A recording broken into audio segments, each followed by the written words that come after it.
Hello, happy Saturday and happy feast to St. Mark the Evangelist, who's depicted right up here. And the sun just happens to be coming out right now, which is nice.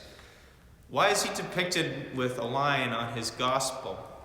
Well, in the gospel reading, when Jesus is telling all of the apostles to go forth and proclaim the good news to all nations, to all creation, he's telling them to go with boldness. Now, right before this passage, he had appeared to the apostles 3 times, and they did not really believe. And so the third time when he appears, he rebukes them for their lack of faith.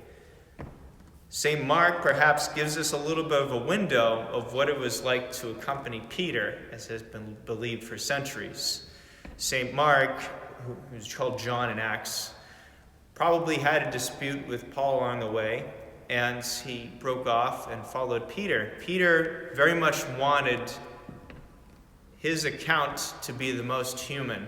And so when you're reading Mark's gospel, you're discovering that the apostles struggled to believe Jesus and what he was saying and doing. They had some difficulties, so you see the humanity in some respects the most in Mark's gospel. But there's great courage that comes out once Jesus appears to them and he sends the Spirit to them.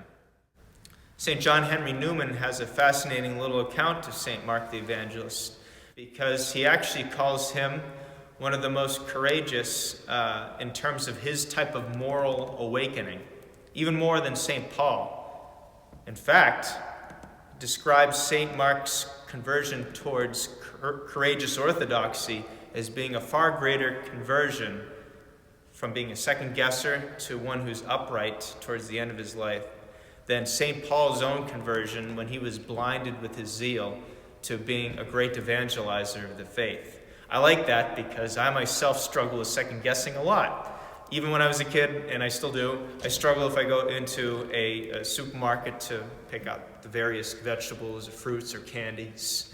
But faith isn't about choosing what favorite candy bar you want or what favorite college you want. It goes much deeper than that.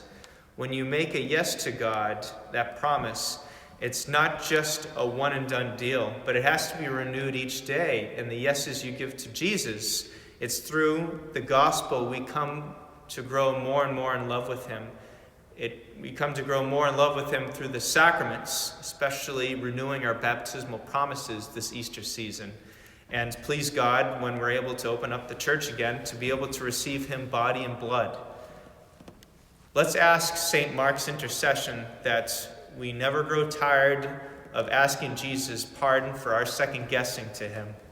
And we ask for a great abundance of courage in saying yes and being able to bear witness to him, even if that means some difficulties that we might have to endure for the sake of our brothers and sisters in other parts of the country. Thank you, God bless, and again, happy feast day.